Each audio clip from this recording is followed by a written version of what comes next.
Hello and welcome back to Game 4 of the Relay, where Europe are 1 win away from claiming the title of Rift Rivals champion. To once again commentate, they do lead 2-1. In case you were confused, the best of 5, and they're up 2-1 right here. Echo Fox got sent in. This is the blind pick portion of the Relay right now. Echo Fox will be playing their last game of Rift Rivals right now. And Europe sent in Fnatic, one of the 2 squads that have picked up wins here as well. So 2 undefeated teams so far in the best of 5, now going head-to-head, and it's a must-win for Echo Fox.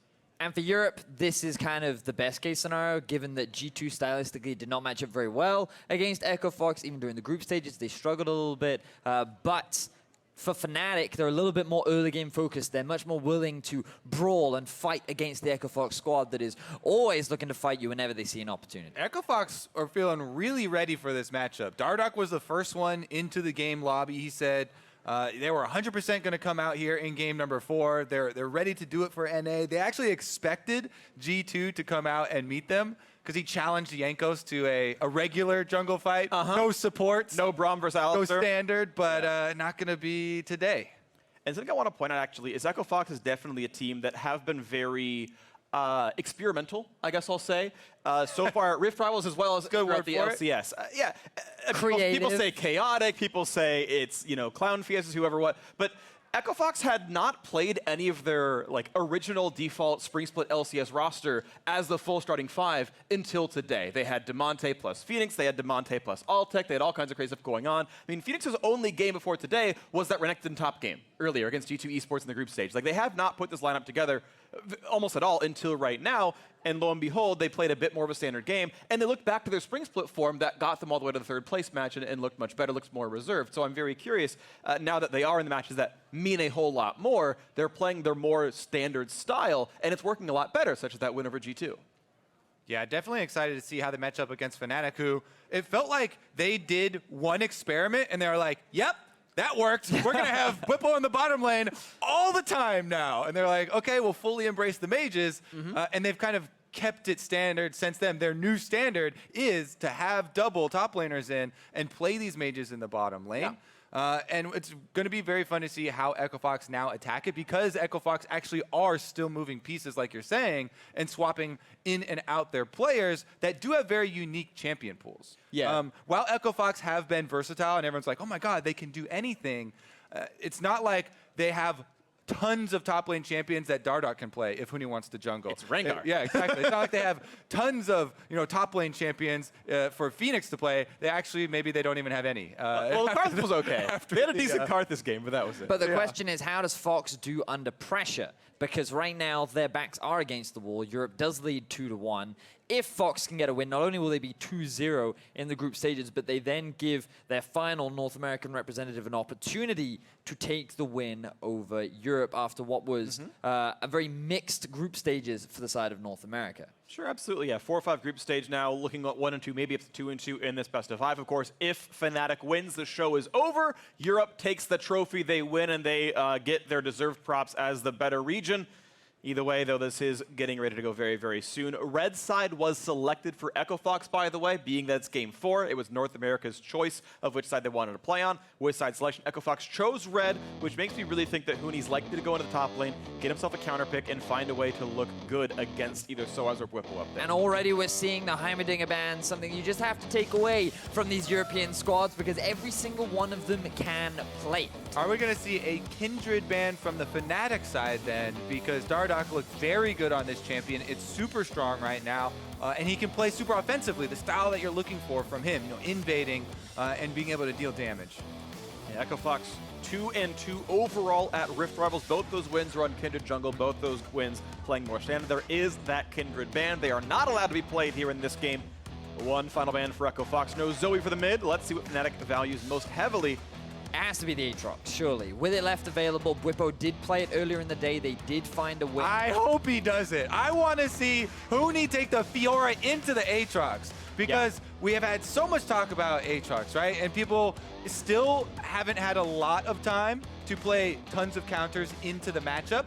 However, the first one that emerged throughout solo queue, even before this champion hit Rift Rivals, was Fiora getting inside. It's not I know Fiora, you're though, trying to cut me Kobe. down early.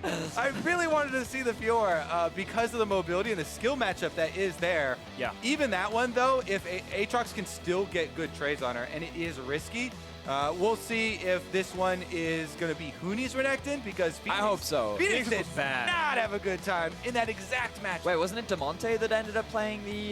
Phoenix was the top it was Renekton Phoenix. for sure. Right. 100% They for move sure. around so Yeah, much. He got slammed. Yeah, he it was did. not even close. That was against G2, to be fair. It was Wonder's Aatrox, so a slightly different game, but either way, different stuff out here. When Huni brought the Renekton, it was in a funnel game, and he did not respect ganks at all. So- either way, Swain picked up now for Caps or Bwipo. Now, you naturally assume that that will be put into the bot lane, and you say for Caps or Bwipo, you got to remember Aatrox can be flexed as well. Sure. We talked about Could it be earlier on sOAZ. the day. It could be in the middle lane. Still a lot of options here for Fnatic, aside from Sejuani that's probably going to be going... Ooh. And an Evelynn has an answer, very unique. A good ganker.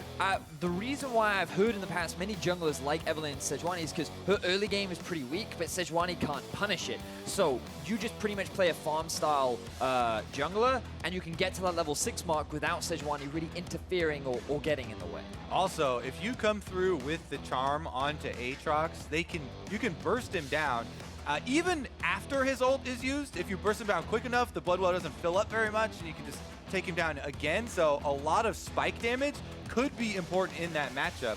I am pretty surprised, though, that Xbox went for the Lucian as well, and just let the Swain come through here. It seems like Fnatic are kind of getting exactly what they want here. Well, yeah, of course, you only get 3 bans, and I think the Heimer, Nocturne, and Zoe bans are all good. And if they don't want to play Swain, or they don't feel comfortable on Swain, it's another strategy that Echo Fox want to play. You at some point have to let them play champions they want to, of course, and Echo Fox, that's how they economize their bans. What I'm surprised by, though, is the early Evelynn pick when you start to see these supports dropped off the table, right? Braum, of course, high priority. All champs are very good. Unless they were showing a bunch of even scrims, you don't expect Eve to hit the ban table in phase 2. I'm surprised that Pyke was not banned away, because... Oh no, that's even... Ooh. So, Pyke loves squishy champions. Lulu, really squishy. Eve, really squishy. Lucian, really squishy. Like, there are so many options here for Hylissang to pick his favorite champion, pairing it up with a Swain as well. It's just, it's an obvious choice for Fnatic that they are not going to hesitate away from. All right, well, it's going to be tougher right now. 6-6 to go till they lock in, and they're going to have to find the rest of their composition again. As you talked about, we've seen Aatrox in a lot of different lanes, Swain as well. So it is a flexible lineup, but I'm expecting a hard mid laner here as the final pickup towards Caps. But of course, that's still up to what they decide they want to do. It's Lucian plus X in the bottom lane. It could be Lulu, but it's more likely to be Lulu mid with a hard support pick at the very, very end. They hover Draven, they're hovering Orianna Don't now. press Fnatic. those. But even if it's Ryze, that's still flexible between the Swain and the Ryze being mid and bot lane. And so it's going to be Ryze plus Swain, and now Echo Fox. Oh, Soraka, that's Adrian special. No, back to the Shen. A very similar lineup to what they played earlier today. Shen Evelynn is a very powerful combo you can use to flank around and get that engagement, try and burst somebody from 100% to 0. You can chain the CC there, and it will be very lethal. It's going to be interesting what this does do to the mid-game map control. Yeah, going to be very excited to watch for, and even the early game map control, of course. Just what you're seeing with these swaps here is Bwipo will be playing Aatrox almost certainly in the top lane. Yeah. These two players switch their roles back and forth based on champion pool, so it is going to be Swain bot with Pyke. Ryze in the mid lane for Caps. We can see a fairly standard composition for Echo Fox with their players playing their on-paper roles. And I feel like Fnatic have got a very well-rounded draft overall. They've got a decent amount of AP damage. They've got good AD damage. Their team fight is pretty good. Their ability to split push is pretty good. Overall, it feels pretty balanced across the board. Whereas for Echo Fox, I feel they're a little bit more focused on the early game. Shen, really powerful in lane, especially when paired up with a Lucian.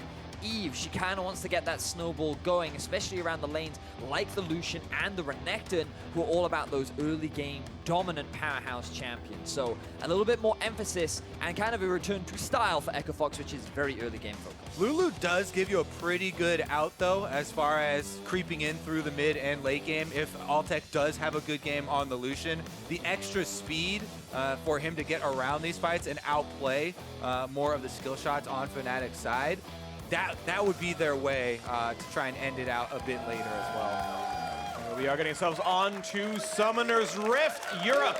1 game away from claiming the Rift Rivals title. Echo Fox must win if they want to hope that North America can keep their run of Rift Rivals victories alive. NA, of course, won the first inaugural one about 12 months ago. Europe might get their revenge here today, and we'll figure it out in the next hour or so.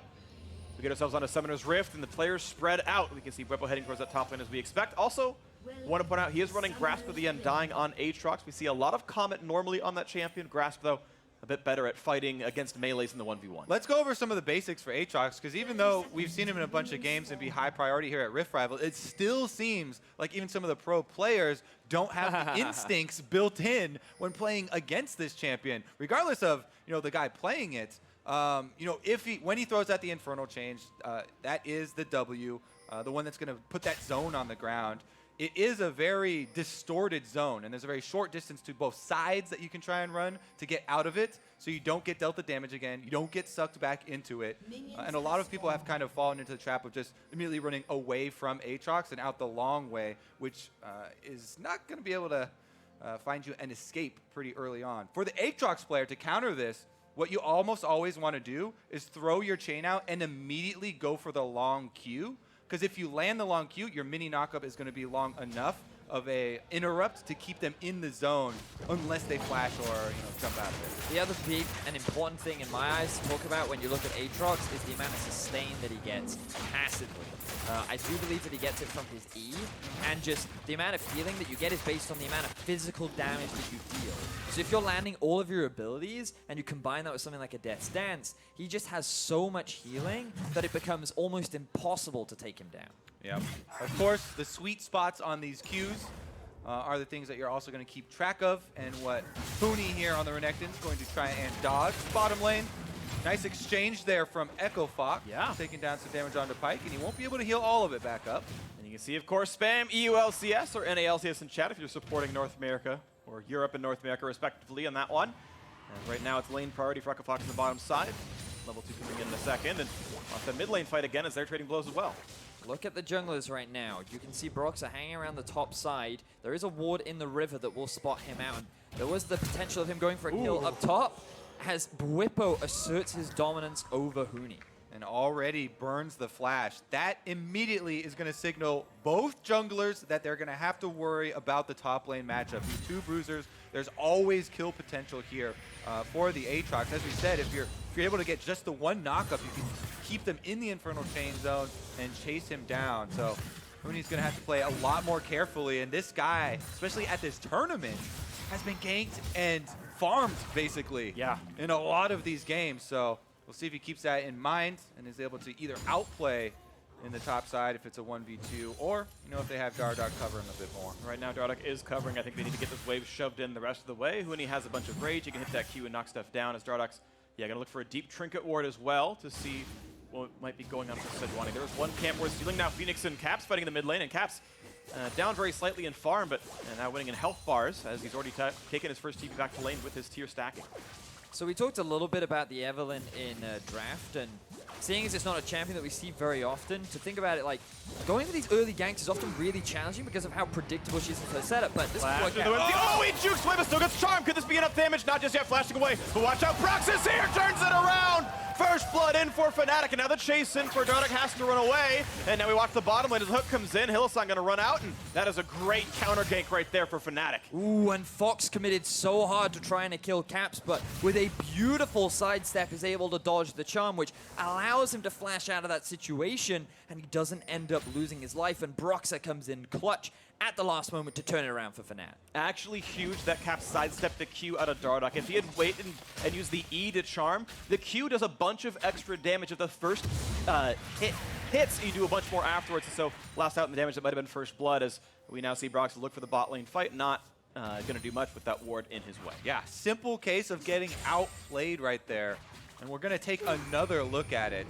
Charm starts early. They want to full channel it, so that's why it goes in for the polymorph. But again, you're not going to have the damage if you don't hit the skill shot part of the Q. Yeah. And credit to Fenix as well, because The reason why they were able to make this gank even work or attempt to pull it off is the polymorph. The fact that Caps was CC'd and turned into a tiny bunny means that they should have had enough damage between them to find that early kill and start this snowball off for Eve. But because it fell through, Dardoch is now going to be put behind. He doesn't have his flash. He's going to have to wait for that level 6 mark, while Caps, he can make plays happen in the mid lane with Broxah, and they can look to further shut down Fenix. The NEL's side missing 3 flash on the top side. It's actually only Cap missing his right here, so a pretty good stay right there. Now Huni's got to be careful. The Q comes across. Bwipo finds a solo kill up top, and now a trade on the bottom side as well. Big damage on Altec. sOAZ having his way with this lane. Ooh, yeah, that's a very good all-in there from Bwipo. He's able to get the pullback on the Infernal Chain, and also whenever you hit your sweet spot on your Qs or you cast a spell, you lower the cooldown on your Deathbringer stance. He's able to finish it off there with the last empowered auto, and follow up on burning solo the flash of Huni, and then also getting the solo kill. Just seems like Fnatic with complete control of this early game. Huge credit to Bwipo getting a solo kill down onto Huni. He wanted to prove himself once again, going up against Huni. Ooh, Hylissang getting low. He'll use, they just have the damage up, but the Ignite was on. Well played now, but watch out for Fenix as Romor comes across, and he's going to be in range for the root. Damage coming across, a kill in the mid lane. What a gank. Yep, whenever you have no summoners left on Lulu, easy target. Good job there from Broxah. Again, visiting the mid lane and making sure that both solo lanes, at least for Fnatic, are the winning areas. Echo Fox, it's actually crazy to say this considering how much of their past season has gone, but their bottom lane is their hope right now. Altec and Adrian, the control there. Getting first level 6 here for the Shen is going to maybe be an option for turning around the rest of the map. So what was the decision-making process from Hylissang here? Because sOAZ was stuck behind the minions. He then hard commits onto Adrian, the tankier member of the two.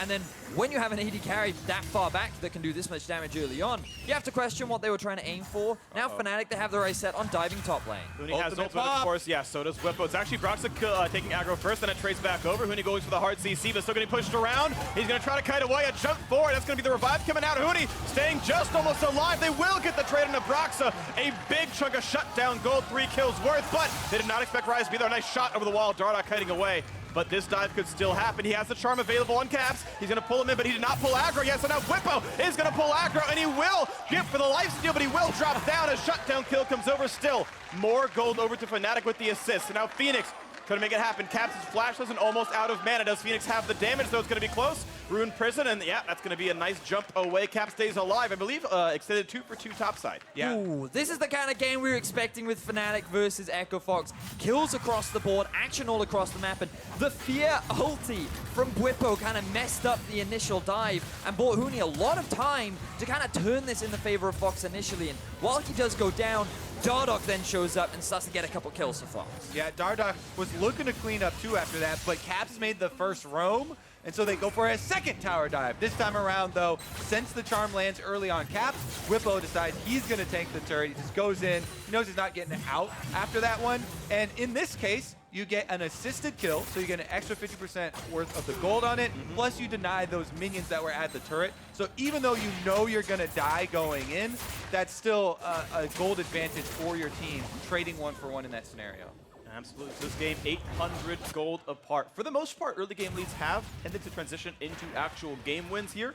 Even though 800 gold is not insurmountable by any means, it's just happened to go this way so far during Rift Rivals. Again, the bot lane going to be the area of aggression. A nice pull into pull and good damage onto Adrian down there. Almost equal farm across these two farming champions. A nice chunk down. Hylissang forced to kite back. All right, as we mentioned earlier, the level 6 on Shen does open up a possibility of the Evelynn Shen combo.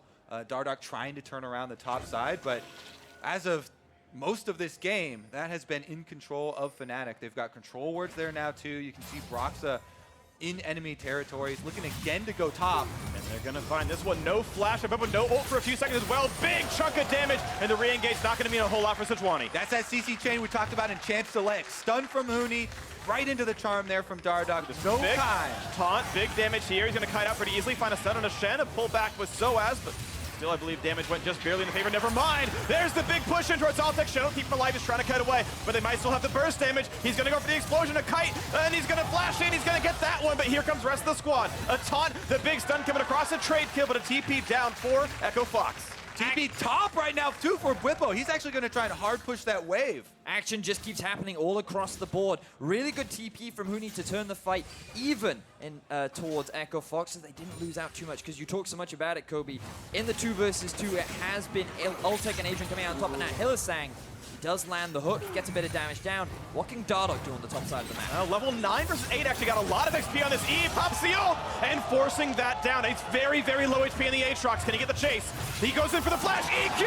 Dardoch solo kills Aatrox, now look to the mid lane. This is Fenix running for dear life, trying to get away. Where's the Rune Prism? Where's the skill shots? Just kiting back and forth, lets the stun stack up. Maybe a misplay there, but a good kill in the mid lane all the same. Yeah, he did flash a little bit early, so then Broxah still was able to follow up with the slow off the W. And that is a bit of a damper at the end of a couple of big Echo Fox plays there to get right back into it. And this gold is back to even. This is such a big deal for Echo Fox that Dardoch is coming up clutch. 4-1-0 now on the Evelynn. 82 CS. This guy has been picking up kills. He's doing a huge amount of damage. And if they want to gain control over this early to mid game, it is him that has to make these plays work out. And this is a man who understands the Aatrox rework. We talked about bursting him down as soon as the ult is popped so the blood well doesn't fill up. Here on the bottom side, though, is another look at the move from Fnatic. And they do, to their credit, win the 2v2 down here. It's just that Huni's going to end up also teleporting. Altec there does use his ultimate to try and get Hylissang out of this fight before Huni arrives so they can for sure get the counter kill on sOAZ. And that does end up happening. But again, the teleports into 2 different areas. And so Dardoch just comes in here. Bwipo, he's just used all of his abilities, so they're pretty long cooldowns.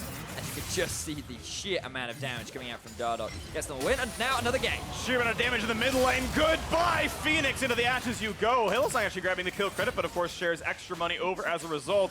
Dardoch alone down here does not have his ultimate for a disengage. This will be first turret picked up there. Fnatic can have a pretty easy chance. Vip pops a stopwatch to buy a few seconds, hoping to buy space for his squad. Goes into the little bit of a dive and actually buys a whole hell of a lot of time, but there's still way too many coming in. This is going to be the turret falling down almost assuredly. That's first turret coming across. No kills back and forth, but pretty hectic fight all the same. Yeah, fancy little moves there. They don't have the numbers to actually capitalize on it. Huni, 1v5, uh-oh. 1v at least 4 here. There's no ult left available for sOAZ, but look at the damage up there. Tries to heal up, but he's likely to fall all the same. And Huni, I've seen that play before, kills himself against all of Fnatic. Yeah, Fnatic all grouped up, running through the river.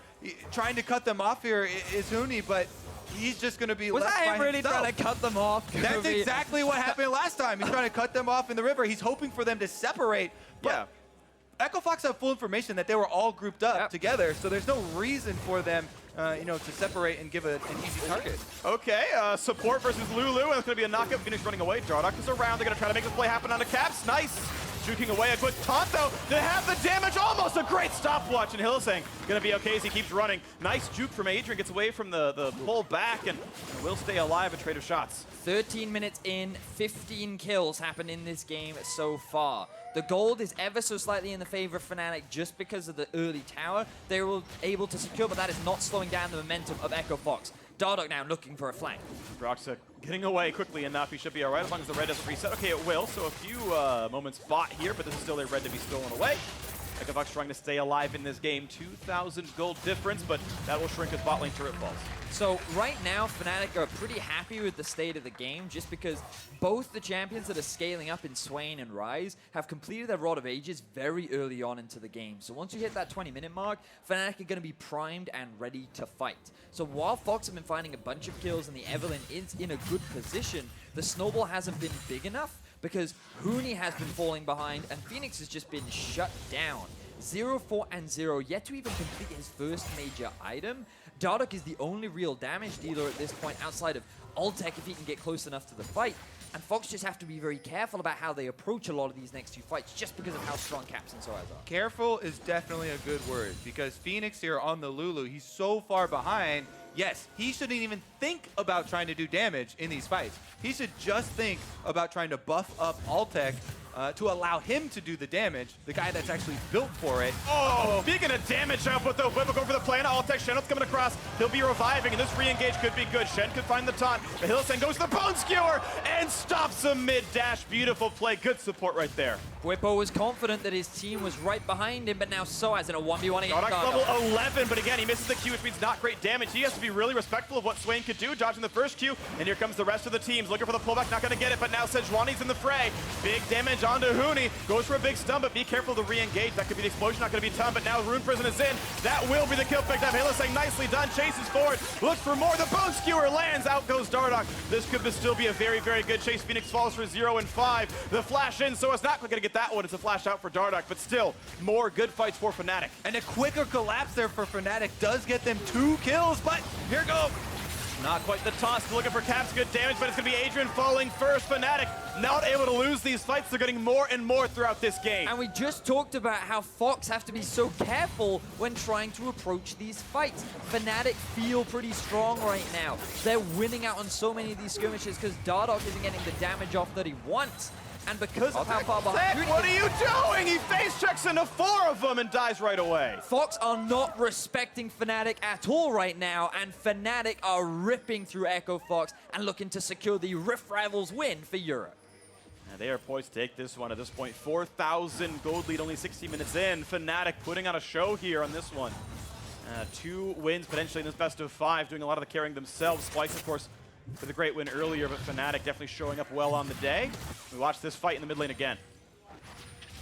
Okay, Dardoch's gonna start it off here from stealth on the Evelynn. Again, trying to get around the minions for this Q. Good job there by sOAZ. Actually, I would credit him more with the dodge because there's not another angle for Dardoch to even throw that Q as you move behind the minions. But the collapse being first from Fnatic is why this thing all goes sour for Echo Fox. Yeah, and again, like, Huni just isn't strong enough to tank up 4 members. The fact that they stick around this long as Fnatic is coming down through the river, just... Ooh, we have another fight, though. And it's Huni under a turn. I've seen this one before. He's going to drop right away. Another kill in for Bwipo, his 3rd of the game. And the chase is on Broxah. Looks for the ult. He's going to find a slow on a Fenix. The slows come back. A nice Bone Skewer. Altec. He's going to be falling for that one. A double kill for the Aatrox. The re-engage, but only getting the ultimate revive off as Dardoch is now forced to run. But Rune Prison up very, very soon. Looking for the 3rd kill. There's the pullback of Bone Skewer in and a shutdown. In for Hylissang, a 3-0 the Fnatic. And another team fight win goes in favor of Fnatic. 3-0. They have another tear in their eyes. And boys, we're only 17 minutes into the game. 16 kills ready for them. Some of them certainly donated over by Echo Fox, but still a much better played game. Bone Skewer gets yet another. Phoenix trying to run away. He will juke out from the CC. But Fnatic now up 6,500 are running away with this game. Woo! Phoenix gets to stay 0-5-0. Not another death. All right, well, let's take another look at the dive. This is a 4-man. Actually, that was just a great pull there by Hylissang. It was 4v3, but he yanks Huni right under the turret, and a nice follow-up is a huge numbers advantage. At this point, Echo Fox have to go in full retreat. But again, Hylissang on this Pyke is just destroying them. Yeah, he is playing so well. This is a big comfort pick for him. We saw it coming in the draft. They love the Swain Pyke bot lane, and he is just landing Bone Skewer after Bone Skewer, using his ultimate to close the gap to then make landing the Bone Skewer even easier. This man is so comfortable on this champion, and he is just demolishing Echo Fox. Now, demolishing is about what's going to be happening here. Europe over North America. The only thing we've won was the grand final at the beginning of the day. AR Earth. Hello, that we was won the the important last one. Rift Rivals too. I'm talking about this year, Kobe. Keep yourself in the present right now. Either way, Europe putting on a show and a vengeance road here for them is a win in the group stage and looking likely to be a win in the best of 5. And we can see as more continues on. Fnatic and Echo Fox playing now for a bit of Baron control. It spawns in a minute, 15 seconds. Fox a bit of time with this Rift. Scuttler picked up and looking for some kind of miracle pick. Bone Skewer charged. Not going to find a target just yet, but Echo Fox needs something huge to happen soon, or Fnatic get a pretty easy Baron take at 20 minutes. I do think it is fitting that Europe here going to win, or looking like they're going to win another game with some of the new stuff, right? It's the newer champions that were just released. Pyke and the rework of Aatrox. Yeah. Fully embracing everything new about this game that they can get their hands on and utilizing it very effectively. It's something I've honestly enjoyed about Europe is they seem to be one of the most innovative, if not the most innovative region in League of Legends. I think back to when Unicorns of Love came on the field and they're playing Poppy top when they qualified in, like back with old Poppy and whatnot. I do respect the fact that they've done so many new things. Heimerdinger coming out, thanks to Kieran and everyone else. Really cool region to watch, and they're deserving this win right now. I mean, my favorite is always Xerxes, the man that brought Rumble in the jungle, Warwick, and Ivern all to competitive. Rumble in the jungle was played. There's a skin for it, okay? That came first. But you are quite right. Now, the question is, can Fnatic close things out? With the goal lead they have, it is looking likely. Big damage on the turret. Yeah, good job with the Rift. Now it's a pull in towards Huni. Look at the hard crowd control. Trying to burn him down. He will stay alive at the very beginning. But the dive in comes for Bwipo. He gets one now. And Altec, not anywhere to go. Caps in a second. A rampage now. And that might be even more of a dive. They're going to pull in a couple of members. Look for the hard CC towards Phoenix. Cleanses away. Stays alive just now. But the minions are gone. And it's time to go for the base right now. Fnatic, get rid of the turret. The inhibitor is next. Echo Fox just can't find the fight. They are too far behind. All the gold is on Dardoch, and he just cannot turn these around or in favor of Fox, especially after all the bone skewers that Hylissang lands multiple times. And ever since the early game, it has felt like the rest of members of Echo Fox can't keep up with him, or they're not coordinating enough with Dardoch, as Dardoch was starting a lot of these plays, and the other members of Echo Fox, either isolated or en route to the skirmishes. Gotta give huge shout-outs to Broxah and Caps with gigantic KDAs, 16 and 14 respectively. Big performances in what looks to be climactic game of the final. Huge stuff there. The Fox, of course, still doing what they can to defend. These miracle comebacks, we've seen them before. Speaking of Europe, CLG EU famously camping down with 10,000 gold deficits and so, but no Anivius here. This is going to be a bit more difficult. Big throwback there. That is. Is Phoenix going to die in this 2v1? sOAZ, here we go, in a 1v2.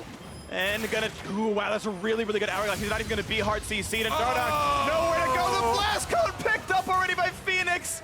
Oh, that is Evelynn going down, and now even the Lulu gonna be bone skewered, knocked in. There's the kill. Hylissang getting credit. 4 kills, actually, second place leader on his team. And this is now the Baron to be picked up at 21.5. With the jungler dead, there's no one left to contest from the side of Echo Fox. Fnatic, this should be a clean and free Baron, and with it, the Rift Rivals title on the line. Is there another category we could add on the scoreline there for blowing the blast cone and not letting your teammate also get out? 0-6-0-1 and the assist. Yes, that one. I mean, honestly, if you had waited for the Evelynn ult to come through, Dardoch, and then would have also got chased down, but it's funnier to write the story this way. It's funnier this way, absolutely. Dardoch, I did think, had a fairly solid game, couple of solo kills for him, but at the end of the day, it was just, of course, not enough right here. Spots of greatness. Echo Fox were the one win that North America got during this sort of final run, but Fnatic definitely a much better team on the day, and will actually individually be 2-0 against Echo Fox at Rift Rivals as far as their matchups it went. And now, as the Dragon's being picked up, it's just the formalities left. Fnatic crossing their T's, dotting their I's, making sure they picked up everything else on the map. They're going to be pretty happy with getting that extra bit of damage. 22.5 minutes into the game, and this has been quite the action-packed potential final game, although at this point it seems very unlikely that Echo Fox will be able to turn it around. 10,000 gold in favor of Fnatic, looking to do Europe proud, kind of redeem themselves after last year's Rift Rivals performance, where Fnatic did not perform the best. That's true, and now a pull into the mid lane. Oh, goodbye. This Renekton just dropping. Hylissang getting away. He's forced to burn his flash to jump out from Dardoch and Phoenix, but mid lane inhibitor turret is gone, and the dive towards the Nexus is still happening as well. 5 versus 4 in this one. They look towards Altec, looking for the chain. There's going to be Caps finding the route, the pull back in. Bwipo getting himself onto a rampage now as well. The chase in for Phoenix, and Dardoch running away. Gets a quick Shen ulti, but he's certainly going to be dropping for this one. A giant chunk out from Ryze. Dardoch gets put down. A double kill for Aatrox. As many A's as kills in that fight, and now it's the runaway as Phoenix is just running from Caps, and a triple now in for the champion. It's crazy, and this one 24-6. As Phoenix is trying to find Caps for a little bit of redemption. Get on the board! Get something on the board as you're mentioning, Kobe. The dive in the back line, the pull, another kill towards the Rex teammate as Huni is not going to stop Fnatic from winning another international title. Rift Rivals go to Europe.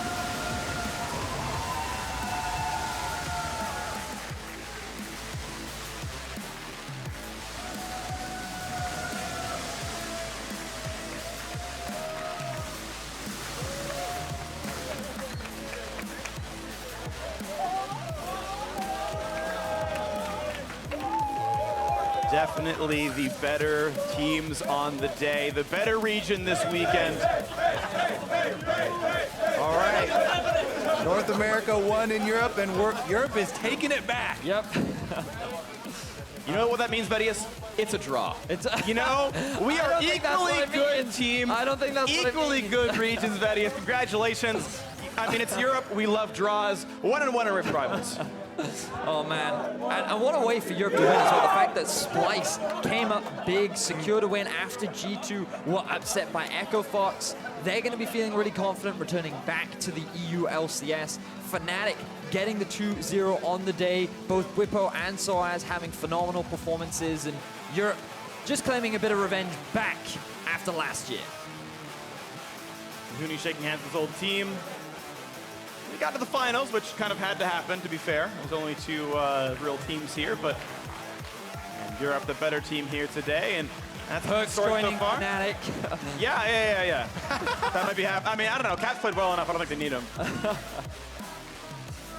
I like the team spirit, though. Yeah. It is with the theme of the event. Right, it's the three teams playing together, and they all pitched in is the funny thing, right? Like, G2 did very, very well in the group stage, got Europe the chance of counterpicking all their teams and more games with side selections in the final. One representative from each team lifting the trophy here representing Europe. Beautiful stuff. More confetti. Beautiful, beautiful stuff. European LCS. The better region, at least this weekend. The better region at MSI, and we'll see what worlds. Each of the respective roles taking their chance to lift up the trophy. In the end, it was a team effort. Splice did struggle during the group stage, but they made up for it in the finals. That was supposed to be junglers, but I saw like 3 Braum mains right there. I'm not sure if just...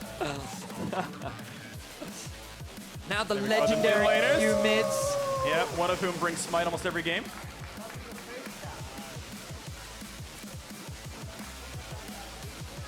And it's time for the rostered bot laners. How you feeling, Kobe? I feel just fine, honestly. Yeah. Just another day in the office for me. Rift Rivals, as I was told last year. Doesn't mean anything, apparently. Big deal. No, I'll take it back next year. Yeah. No, I think Rift Rivals actually means quite a bit. Like, yes, sure, it's not the actual World Championship. There's the only Koreans are on the NA rosters here, and G2s to be fair. But speaking of, but honestly, yeah, a very great tournament. And of course, even then, with the best of Europe yet to be seen, Misfits, another undefeated team over the EU LCS, they seem likely to make it to Worlds. That'll be exciting to watch them play against some of the world's best in a few months as well. I was super happy that this tournament was played on the live patch, so we got to see all of these new things in action. Yeah. And I still think there's more to be explored, Kobe. The 80 carries haven't died just yet. But we'll see how the meta evolves following from here. We are going to see how it evolves. Now to hear from the Rift Rivals champions, it's time to hand it off to Evelynn and Fnatic's Rune Mage in the mid lane. Thanks, guys. Caps, congratulations on becoming the 2018 Rift Rivals champion and taking down NA on home turf. I mean, what does taking home this title mean to EU? It means so much. We lost last year, so we were really sad. And the whole off-season we were spent just like trying to recover from the loss of Rift Rivals. So it means a lot that we were able to win this time. And I mean, with this victory, you have won bragging rights as the superior region. So is there anything you'd like to say to your lesser NA counterparts? Better luck next year. Well, thanks for the luck. Caps, congratulations again on the win. And for more on the game, let's hear from the analyst desk.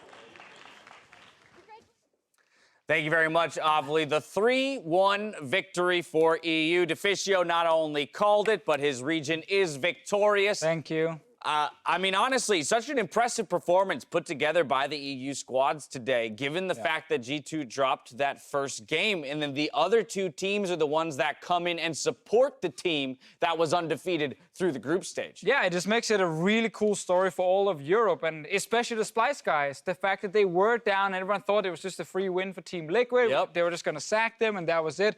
They're the ones who sets up this game here for Fnatic, and then when Fnatic, of course, goes in and just completely dismantles Echo Fox, it's a 3-1 win. The Splice game completely changed the momentum of the best of 5. And you wonder if it'll even change the momentum of the rest of their season, being able to play proactive and do well from there. Because that last game, you almost wonder if NA switched it up at the last second. Like, I bet you they were did. thinking the TL was going to beat Splice and then carry it on to game 4. But then Echo Fox says, TL, how could you do this? They pick red side when they didn't have to pick red side. Right. And they had a smashed strategy by Fnatic. It didn't work. Yeah, I think that's the big thing is like TL maybe would want to go 3-4, but after you get destroyed by Splice, you need a minute to collect yourself probably, and that sets Echo Fox up for this game. And I just hate leaving Aatrox up. Like, yes, you can counter pick it and go for some like, you know, camp top strategy, but you're working so much harder to deal with an OP pick than just hitting it on the ban list. Definitely agree it made it harder in the draft. I think overall, though, they actually managed to get early kills for their jungler. Yep. Dardoch did really well. The problem was everyone else just let him down. Right. Like, Fenix managed to die 7 times, I believe, in the mid lane. 0 kills, 0 assists. Did nothing correct. A top lane Huni, exactly the same story. So I understand from a strategic view that, like, hey, we can give Aatrox, we know they're gonna first pick it, Renekton, early jungler we can try and snowball with. There we can shut him down. But then when 4 out of 5 members are literally just getting destroyed. Right. The theory's there. The execution was not, and that's where we return to your point, Exactly. Mark, where perhaps it would have just been easier to remove it as a possibility. Yeah, Like, I'm going to do quantum physics instead of simple addition. It's like, why don't you just get rid of the hard thing? And on top of that, look at some of the execution, I think, from Hylissang's Pyke in this game. Hylissang's disgusting was this so clean. And then the CC chains. There's 2 sides to all of this, though, because yes, Fnatic had one of their what looks like favorite compositions. Every character brings CC. There was 1 copy of Mercury Treads on Echo Fox.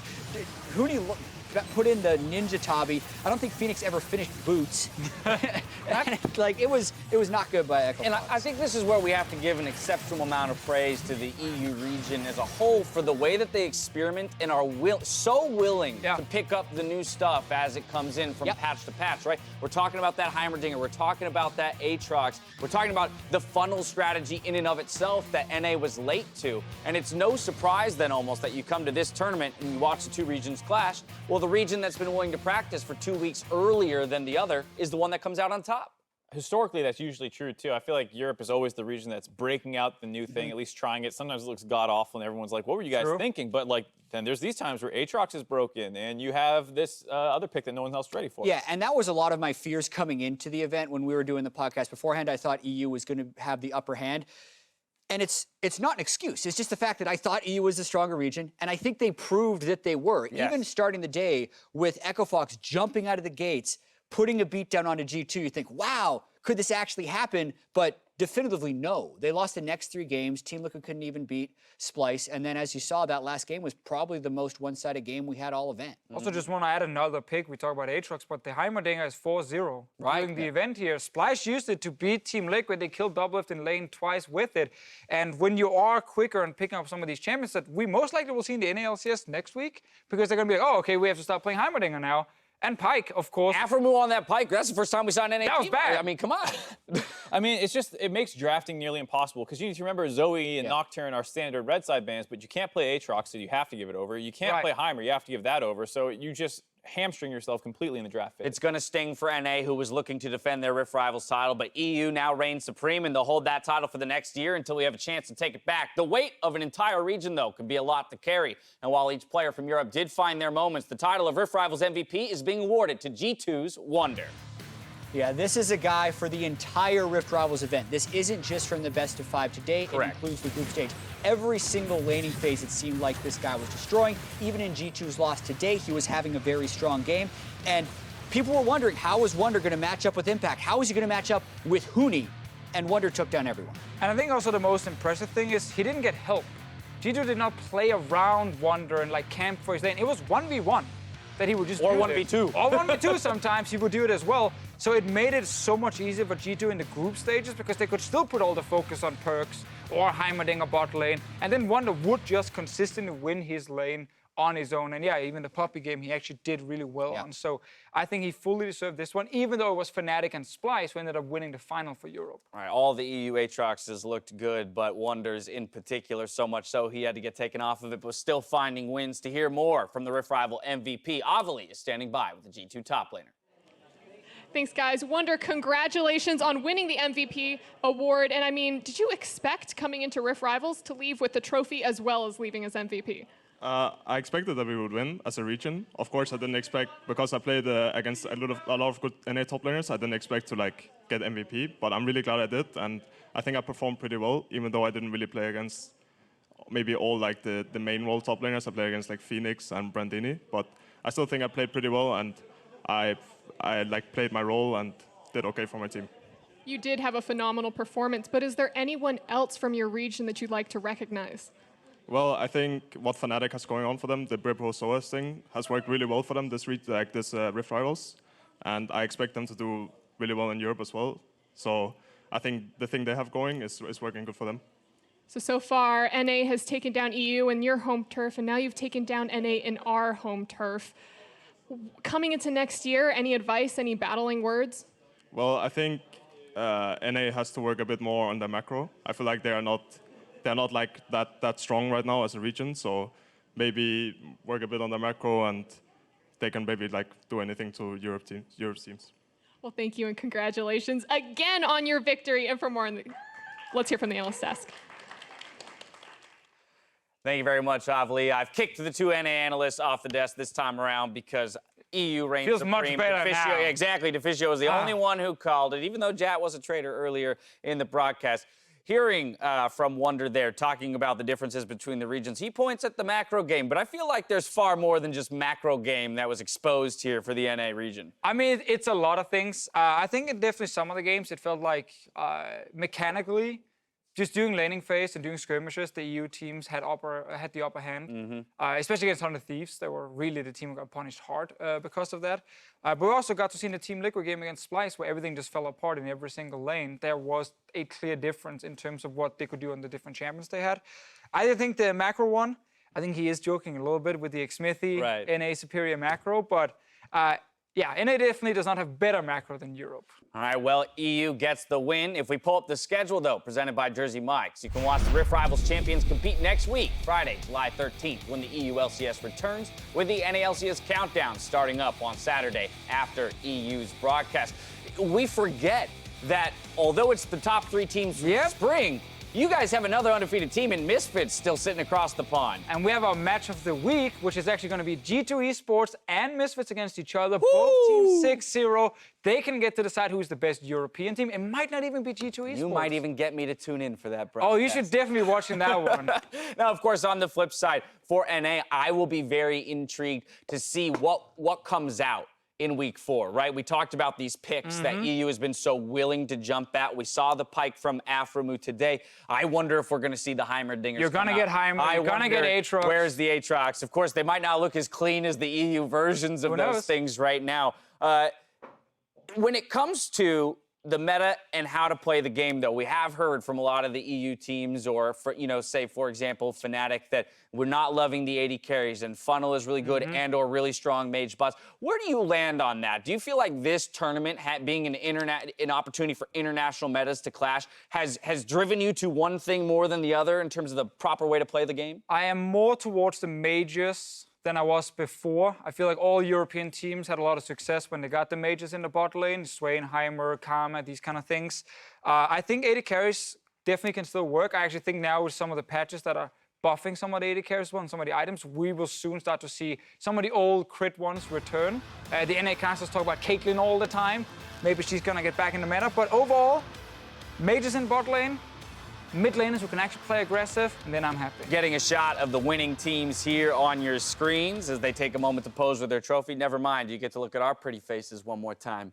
No, but for all the trophy here we could pose with. That would be nice, right? The cool thing about that trophy, too, is that the gem gets to switch out. So at the start of the tournament, there's a blue gem for the NA victors. It will be quickly switched out to the European red gem for the next year. Also, we actually will have both the trophies in Europe now, because the NA teams never took the old one. It there. It's in our studio. When you walk inside, the first thing you see is the Rift Rival trophy, and we didn't even win it. That's why we lost, man. We disrespected the trophy last year. We got both, baby. Karmic. That's karma coming right back to kick us in the butt. But again, overall for the EU LCS, a fantastic victory. I am gonna again be curious to see, what this does now in terms of the way maybe NA preps for international competition. I keep going back to this idea, this question I asked earlier about Team Liquid and how the ball seems to be dropped when we get to international competition. And again, even here without the top regions in the world, we still aren't really putting up the kind of fight that a fan would expect to see. I mean, of course you should be disappointed if you're an NA fan, but looking back at last year's Rift Rivals, when NA destroyed Europe, Europe learned a lot from it because they were Right. like, oh, okay, these strategies we have, they're getting exposed. We're not playing the right things. We're not playing the right way. So that actually benefited the region. And we ended up improving towards Worlds. I think with NA, they're obviously going to be a couple of picks that we highlighted that they need to work on. And also, I keep seeing these interviews where they're talking about how, you know, people are afraid of making big plays. They just want to sit back. Pro Builder specifically highlighted that. Like, at some point, you must have watched enough games from China, Korea, Europe, whatever it is, where there are some mid laners that can make big plays, and you need to start trying to do that. There should be no better motivation than losing the only international title you've ever held as a region. And so there it is, ladies and gentlemen, the EU LCS Rift Rivals champions here this time around. For myself, the casters, and the entire live broadcast crew, thank you for watching, and we'll see you next week for the EU and NALCS. Good night.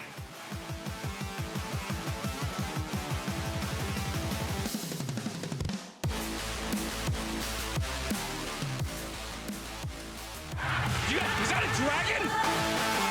I remember Reckless getting dumpstered so hard by Uzi that he benched himself. All you guys have is entertainment and media's getting traded. Who cares? Ladies and gentlemen, welcome to Rift Rivals 2018! Hey guys, no nerves, okay? No nerves. We trained for this our whole lives. All random, ultra rapid fire. No! Ice 96! Ice 96, whatever now. Get out! Oh! Where'd you get? Oh, wait a minute. Get the healing? Oh, I didn't know! This guy's insane! Just dive. Yeah, stop ending! Now they're killing me. Try hard! Welcome to my desk, which now belongs to Europe. Be prepared, we're coming. Okay, this could be really good damage. Straight to the Zagro, he's gone! Fnatic striking first. Team Liquid will strike back. I really want to play good because I still need to prove I'm gonna cross every EU top laner. Cap trying to buy a bit of time to flash over, dash back through. He might have just put himself in the ground. Another one coming in for Wonder. Wonder is just being so dominant. The one thing that Europe has over NA, I think, is the mid lane. Kills come through. Brandini's gonna be confident in this one. Yeah, sucks for you guys. Super Zero Impact running for dear life, and he's gonna stay alive. Bwipo falls well, a double kill for the left himself. They can FNC pick high man, that's for sure. They have no chance. Double gets deleted by a rocket barrage, and that's Europe winning the group stage.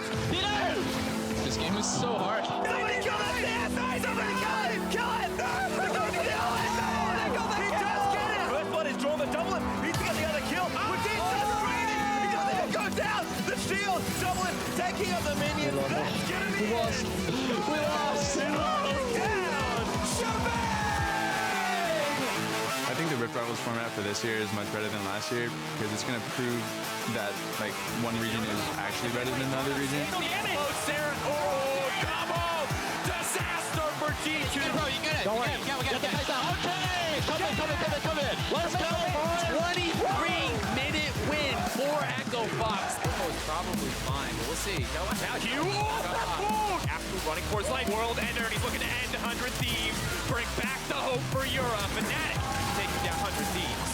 Flights are cleaning house here in all of the skirmishes. No, they don't have to. Oh, nice. Yeah, and Riptail here should be able to get that. Oh my god. Europe one game away from claiming the Rift Rivals title. Huni's gonna be careful. The kill comes now it's one away as Phoenix is just running from Caps and a triple now in for the champion. Another kill towards the Rex teammate as Huni is not gonna stop Fnatic from winning another international title. Rift Rivals go to Europe.